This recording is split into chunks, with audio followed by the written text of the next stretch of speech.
Hey folks, this is Shane LY, your Drunk News Golf Dick, with a very special show today.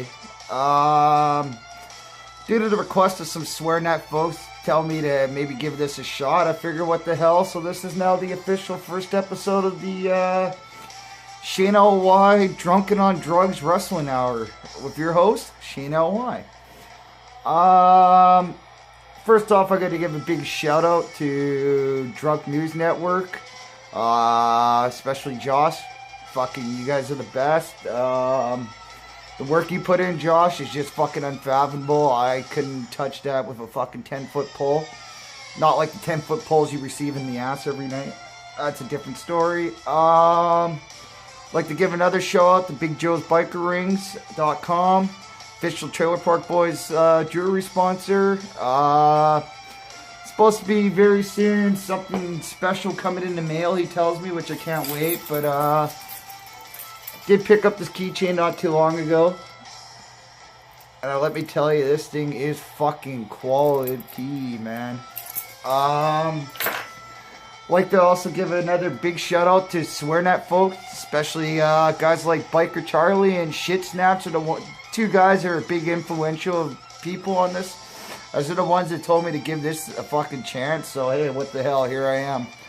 Now, you know, there's a lot of these wrestling shows out here just about the fucking what happened on Raw, what happened on SmackDown, or whatever happened on any specific shows like TNA or Ring of Honor. What I'm gonna do is maybe a bit of a take on that, but I don't want it to be fucking lame and boring. I kind of want to more get in depth of matches that are going to be happening at the big pay-per-views that I'm looking forward to, and my opinions on how they're going to be. I might also touch on other things like big rumors and things along that nature. So you know what? Here we go. Fucking, there goes Shinsuke fucking Nakamura's entrance music. He's becoming one of my fucking favorite wrestlers. I used to watch him in Japan quite a bit. But the impact he's making in WWE's NXT brand is just unreal, man. Fucking the guy brought his high tempo style. Fucking North American fans are just getting behind him left, right, and center. So I'm happy to see a guy from Japan fucking make it big in North America, because that doesn't happen often. So, hey, you know what? He's only going up from here. He's the NXT champion currently right now. So, fucking, whatchamacallit, hey, you know what? He's got big things once he makes it up to either the Raw or SmackDown roster. First off, one of the biggest stories I want to touch on is right now, TNA Wrestling. The companies have fucking financial issues for the last many fucking years. They had an absolute nitwit named Dixie Carter run the organization. It has to be a television character, like she's fucking Vince McMahon. The brand's been fucking, just dumping money. She was lucky to have a fucking big time rich family to keep dumping money in there, but now it's just got to the point that it looks like they're gonna sell. Right now, a lot of you guys know, a lot of you guys don't know, but, a lot of you guys would know this name of Billy Corgan, lead singer of Smashing Pumpkins. He's been heavy into TNA as of late. He's now one of the head managements of TNA.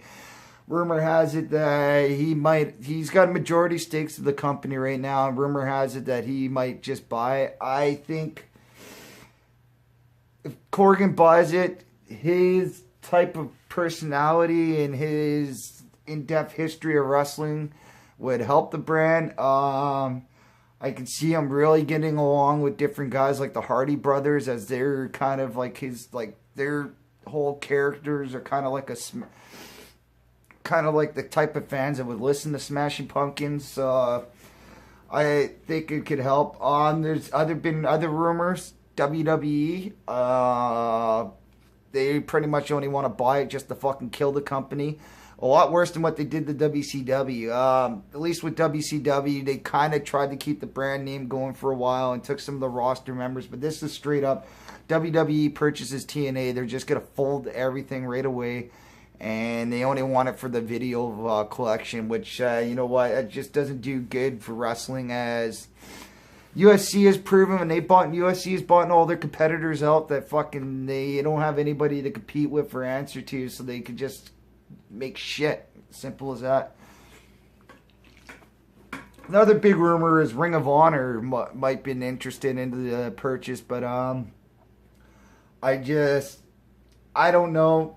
I love the Ring of Honor brand. It's a lot different from the TNA brand. I don't think those two brands would mesh well, even though there's been wrestlers from either organization signed into the other organization when their contracts are expired, but just two different types of organizations. If Ring of Honor did do a move like that, I'd hope they would just keep the brands separate and work two different style brands.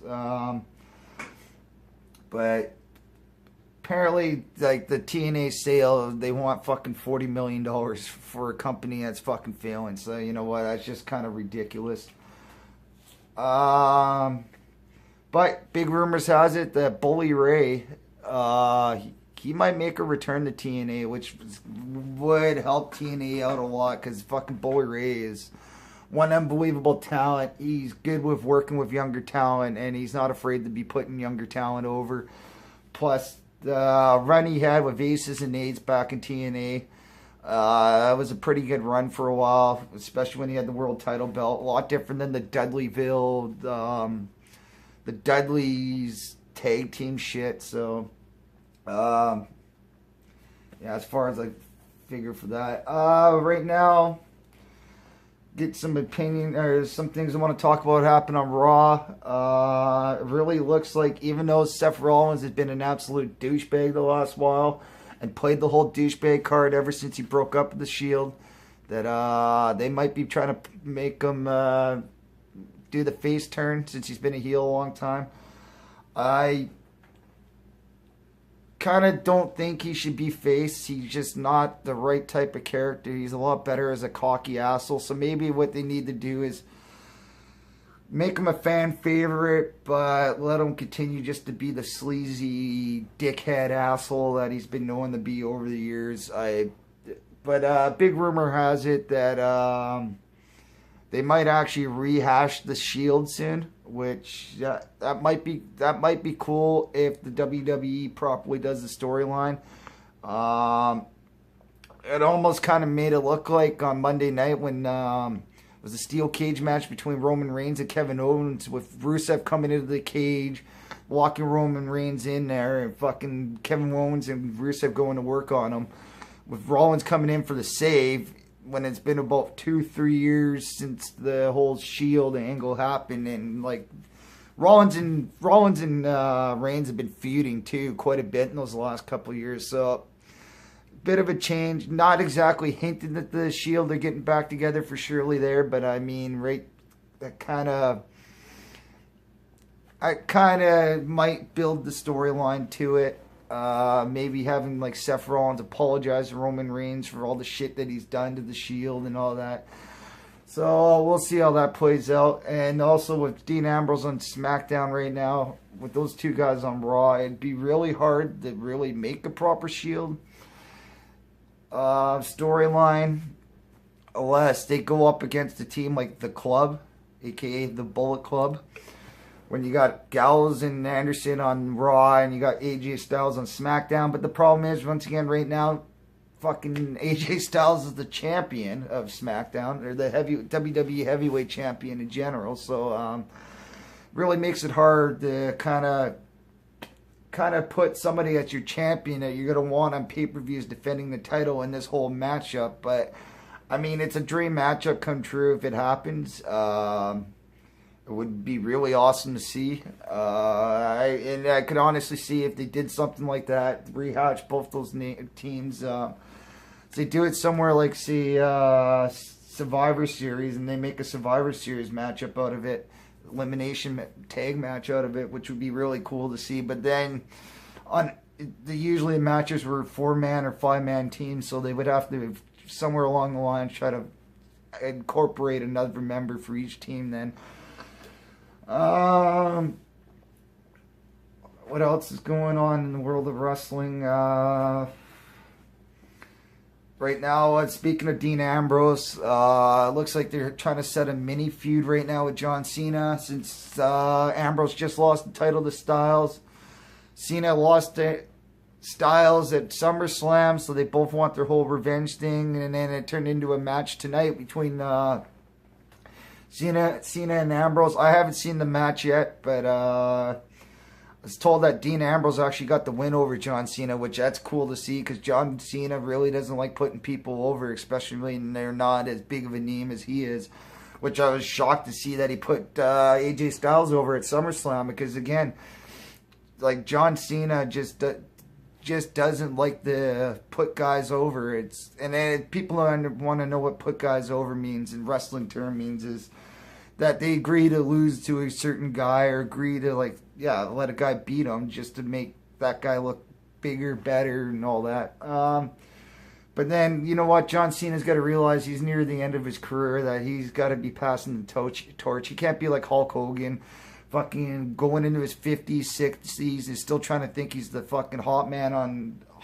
the fucking island, when it's like, you know what? You're lame, boring, your fucking character's tired. It's like, people don't give that much shit about seeing you in the main event anymore. Maybe as a mid-carder and shit. So,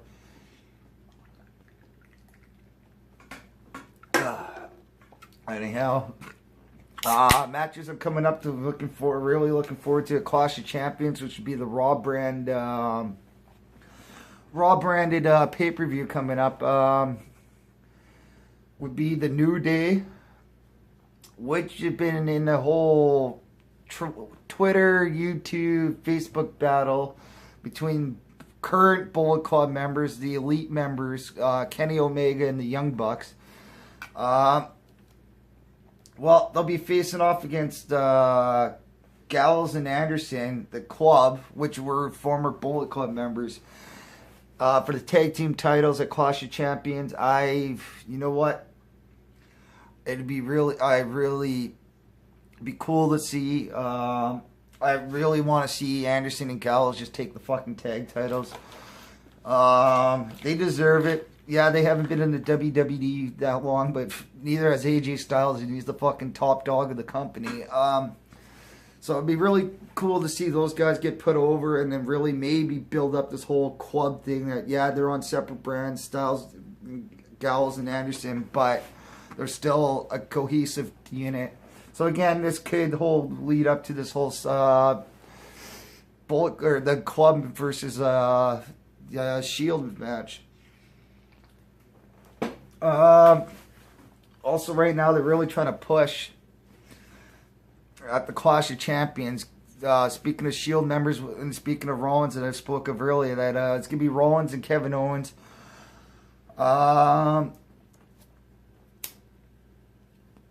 I think those guys will put up one hell of a matchup. Both those guys are fucking just do-getters. I just still hope that this doesn't mean Rollins is going to get the title back. I just hope Owens keeps it for a while for many reasons. So, but again, this helps build up the whole Shield angle, Club angle, and build up the champion at the same time, Kevin Owens, which is a guy, you know what? Thing about Kevin Owens, 5 years ago, the reason why I'm behind this guy, 5 years ago, this guy was still working indies. He was fucking like early, mid-30s at that point.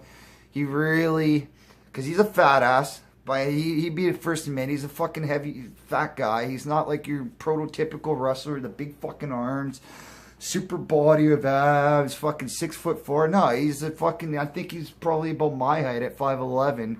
And he's fucking like 260 pounds, and I'd say maybe 40 pounds of that might be muscle, if that. But you know what? The reason why I love this guy, he was a workhorse. He kept at it. He was fucking one of the best promos, had the best mic skills in the indies.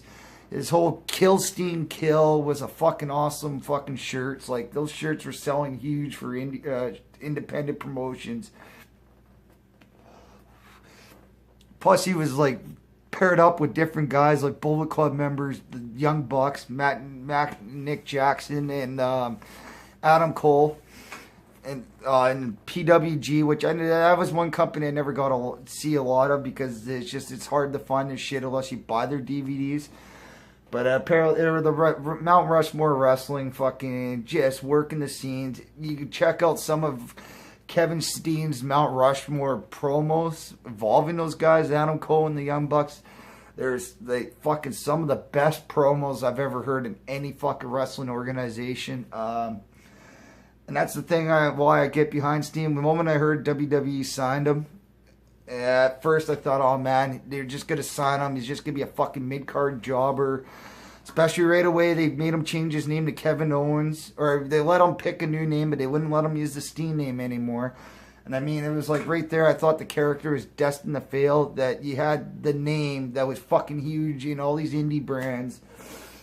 All of a sudden now washed to a complete different name. But everybody knew who it is. You can't. He's got such a distinctive look and style and appearance that it's just like everybody knows it's Kevin Steen. Even though I see Kevin Owens written on everything, fight Owens fight, I still see kill Steen's kill to this day. So, and another reason why I'm glad that this guy is now the face of the WWE, being the Universal Champion, Raw Brand's heavyweight champion, is the fact is the guy's Canadian. The guy is from somewhere in Quebec. I think it's called Maryville, Quebec, but I just know he's from the province of Quebec. You know what? There's been Canadian champions before, like Bret Hart or Chris Jericho, but it's just been a long time, so it's really cool to see somebody from fucking Canada do well. Because unlike the States, when there's a Canadian champion coming to Canada, doesn't matter if he's from fucking New Brunswick or Winnipeg or wherever. He goes into any town in Canada and they treat him like he's their own. Just like how Bret Hart used to get in Chris Jericho treatments. Just because of the whole fact he's Canadian. He represents us. So, you know what? It's cool in that sense. Kevin Owens, too, is just continue to fucking show in his promo skills why he deserves to be on top. Again, not your stereotypical, prototypical WWE wrestler like you would see a few years ago, like the Triple H's or the Rocks or the Dave Batistas or the Randy Ortons or the fucking Brock Lesnar's, all these fucking jacked up, fucking muscular guys. So, you know what? It's a cool change. I'm glad they go into this direction because before it was just the land of these fucking stupid steroid monsters and they never put on good matches. Now in the last while, like I quit watching wrestling for a while, but now in the last while I can say I'm glad I'm watching again because there's a lot of fucking exciting matches. And these aren't your fucking supersized fucking guys. These are like fucking average Joe size guy, but just knows what the fuck he's doing in the ring, knows how to fucking use his size to his advantage kind of deal. Like you get with AJ Styles. He's a fucking slender man. He's probably no taller than me, but fucking a lot of his moves, high-flying moves, and his fucking ring technician skills, it puts on a good match. It's just a lot better than these fucking big giants that I'll pick you up over my head and fucking slam you. Like, that's lame. Especially when you had if you have an entire 3-hour episode of Raw with all these fucking goofs like that. So, it's the right direction. I'm glad. Yeah, I'm really glad to see Kevin Owens do what he does. Like I said, it represents Canada. But yeah, let's just say right now, it's going to the right. It really is turning the right direction. Hopefully, they can keep pushing this Kevin Owens fucking guy. Especially his outfit is just fucking awesome. All it is a fucking pair of shorts. Fucking pair of basketball shorts and a fucking cut-off t-shirt. Like, fuck, man. It really makes it look like the average Joe Bruiser. It's fucking cool. Some of the other things I'm looking forward to in the next little while of wrestling, Clash of Champions. Becky Lynch. I got a soft spot for her because she used to wrestle in Vancouver, which I wish I would have known back in the day. I would have fucking checked out her matches in person like I did with Chelsea Green before Chelsea Green went to TNA. It's making it big out there, but Becky Lynch used to be under the was brought over by Michelle Starr, which is the promoter of ASW. The matches I currently, the independent company I love going to when I get a chance. I mean, I can't make it a lot to a lot of their events due to schedule conflicting, but when I can, I really love going to check out that brand. But it was Michelle Starr, Vancouver guy, that fucking found something in Becky Lynch, brought her over, and now she's a fucking huge international star for the fucking federation. So it's great to see. Plus, she's redhead and Irish, so it's like double whammy of fucking cuteness and cute accent, cute fucking face, cute hair, and all that shit. But she's going against like newcomer Alexa Bliss. I haven't followed a lot of her. It's kind of a newcomer and from the NXT, but fuck, gotta say Alexa Bliss. It's kind of like my prototypical look for a girlfriend, a nice fucking petite blonde, small but fucking vicious. You know what? I think that match coming up at Clash of Champions is really going to be awesome. Among other things, to say, like, you know what? Like, right, fuck. Yeah, you know what? With the new way the WWE is presenting women wrestlers, it's just fucking great.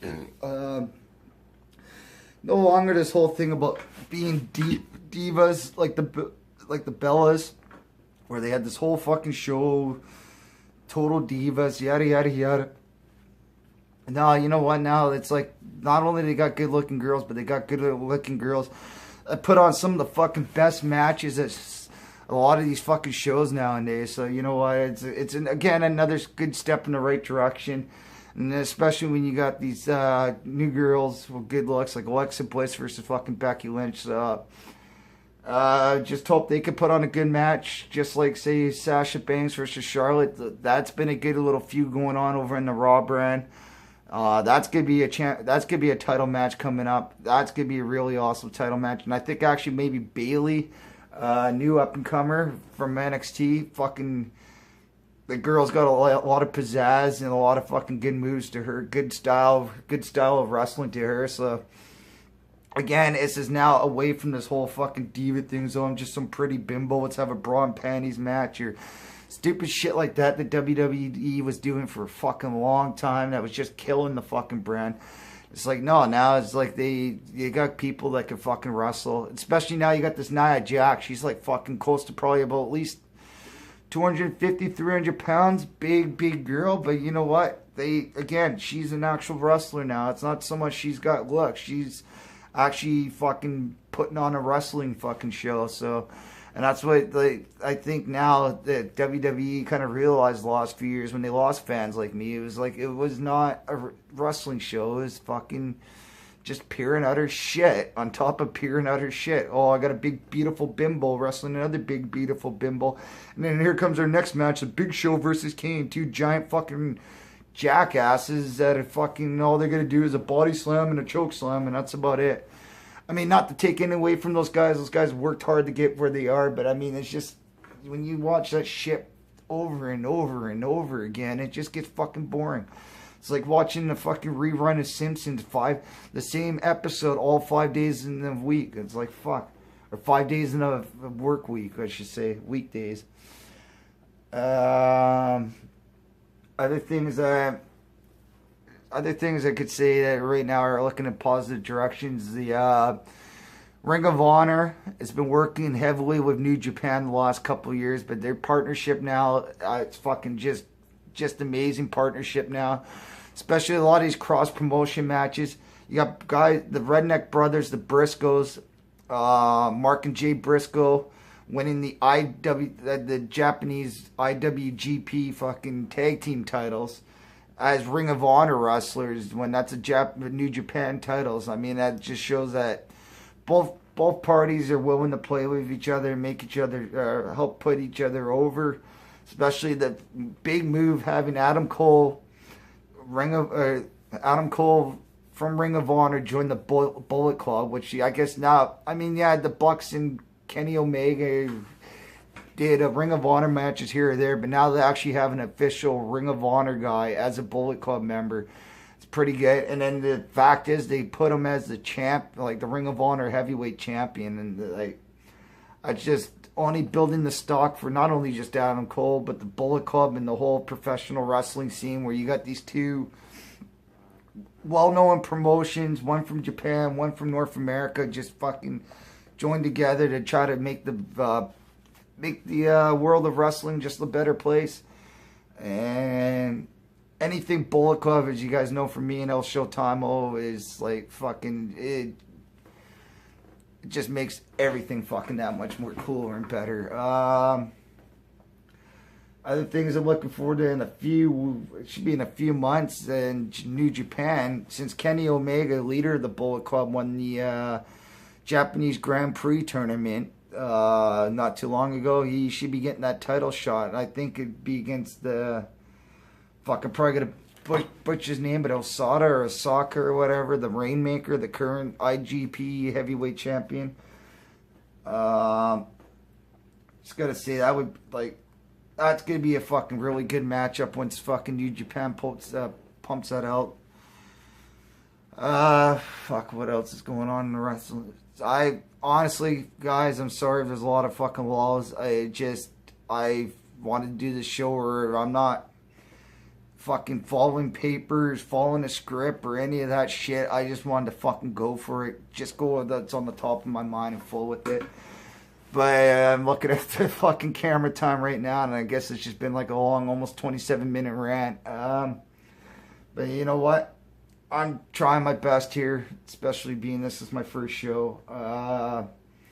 Who knows? Maybe this might be the last fucking show the way things are going. Maybe I just got to prepare things better. But you know what? Like I said, I don't want to make it the same old stereotypical fucking wrestling show where it's either just recaps or this and that. I just really wanted to kind of speak from the heart. Speak how I feel about how different things are going, or how they're setting up different angles or setting up different matches. So, you know, all I gotta say is, folks, thank you guys for tuning in. I really hope the next time I do something like this, that kind of come up, maybe, I don't know, maybe a different direction, or maybe continue what I'm doing now, but kind of tweak things here or there. Fucking, because I know a lot of the shit I'm talking about too, a lot of you guys aren't going to know, because again, this ain't like the popular North American style wrestling. And even if it is like Ring of Honor, a lot of you guys don't even know fucking Ring of Honor. Probably couldn't even mention two wrestlers that are in Ring of Honor right now, because it's obscure. It's not on main TV. It's not on main sports channels. When they have shit on TV, it's fucking like usually like at 10 o'clock on a Saturday night on a Fox fucking affiliate. But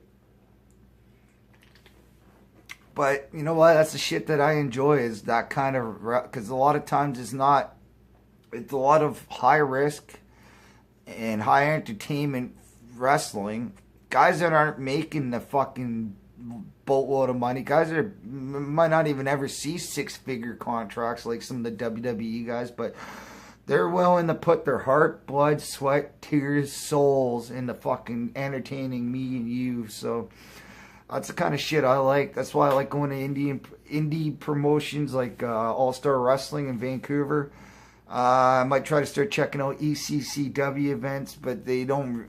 Unfortunately, ECCW events, like I used to go to them back in the day, but they kind of hold a lot of the events in sketchy places or bars, which does me no good, because especially if I go alone, I don't like to drink and drive, and I don't like fucking taking transit alone, because the transit out here sucks for starters, and then there's a lot of just sketch bags on it.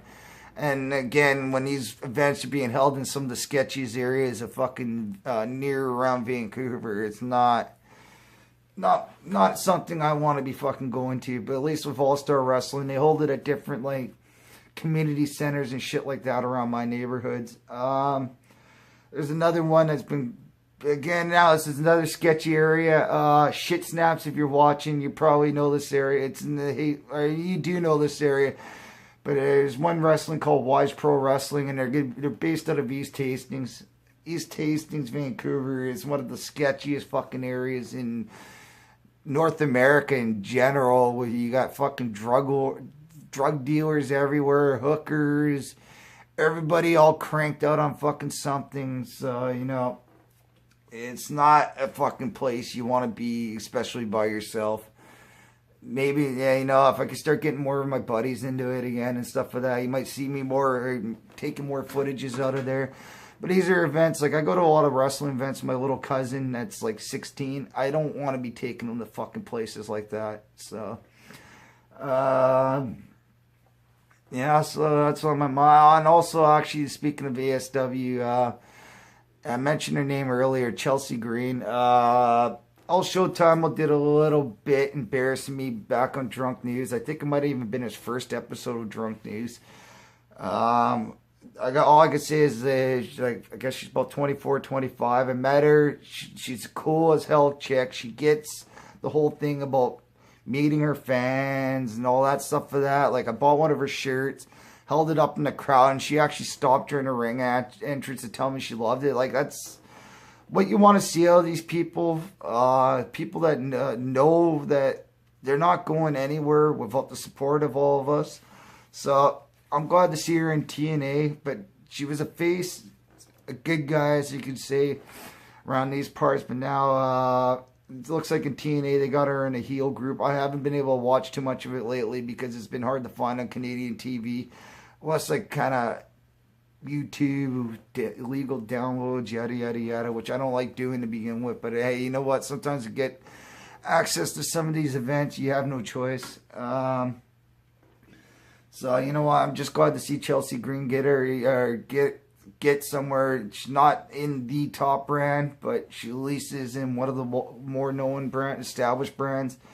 Even though I've been talking about how TNA has been a money pit and been fucking shit the last while, but I think they're eventually going to get in the step right direction, especially to get the right owner. And who knows, maybe Billy Corgan does fucking fork up all the more money and becomes more than just a fucking minority owner, but actually becomes a fucking like straight like full-time fucking owner. So we'll see about that. Anyhow, guys, this has been a fucking one long fucking episode for me. Again, gotta give a shout out to fucking Josh from Drunk News. I probably would never even be doing any of these camera segments to begin with if it wasn't for him telling me on Swear. When me and him used to like fucking, we started off Drunk News on SwearNet. But you know, if it wasn't for him to tell me, hey buddy, you should fucking start filming these shows and stuff like that, start sending shit to Drunk News, probably none of this would happen. So again, I gotta thank Josh for fucking bringing a creative side out of me, fucking try different things like this with video. Shout out to Big Joe Biker Rings. You're cool as shit. I can't wait to see the stuff that's coming. Shout out some of the buddies of Drunk News. Dina, Dams, Corey, Jason, fucking Big Joe, Gortooth, Dacone, freaking, I'm trying to think of who else right now. I'm sorry, forgive me if I can't forgetting some people. It's not because I'm an asshole. It's just I got a shitty fucking memory. So yeah, big shout out to all you guys. You guys helped make this fucking whole community and Drunk News fucking flagship just fucking awesome. It's cool to work with a lot of you fucking guys, especially a lot of different creativity I see from a lot of you guys. Oh, Gambling Man, that's another fucking dude I gotta give a shout out to. I have a lot of good conversations with Gambling Man. Beer Man too, that's another dude I've had some good conversations with. So see, slowly start remembering some of the names I gotta give shout outs to. Also like to give a shout out again. Actually, partially Jason and other people from Swearing Out, like Biker Charlie, for telling me, hey man, you should fucking be running a fucking Swearing Out wrestling show. Fucking, you know what? Thank you guys. I probably wouldn't be fucking doing it. Well, first I wouldn't be doing this in general if it wasn't from Josh, but yada yada. But I mean, I wouldn't be fucking attempting to do this fucking show right now if it wasn't for you guys telling me, hey, fuck man, this is something that might be a work or perfect seating fucking thing for you, and something that Swearing That Fan Zone needs, because as we all know, it's been fucking, the fan zone has been full of fucking goofs and dicks the last while. Guys, they don't even give two shits about anybody and Swearing That. They just want to post their shit, but they won't interact with the fans. The Baker's Oven, you fat goof. Or it's just like, yeah, it's just fucking guys that just don't give two fucks. It's like, nah, you know what, man? It's like, I want to try to help continue to make the Swearing That Fan Zone good. I want to try to continue to make the fucking Drunk News flagship good. So I'm trying my best with it all. Again, I like to thank all you guys for fucking tuning in for this fucking shit show. Hopefully the next time I do something like this, it's going to be a lot more polished. Maybe a better game plan. Maybe I actually watch some of the episodes of wrestling that took place during the week. But I mean, I work on afternoons shifts this week, so it's hard. I mean, I caught Raw, I caught SmackDown, but yeah. Anyhow, so thanks a lot, guys, for tuning in. And just remember, Shayna Y the Golf Dick, El Showtimo, and the Bullet Club are just too sweet.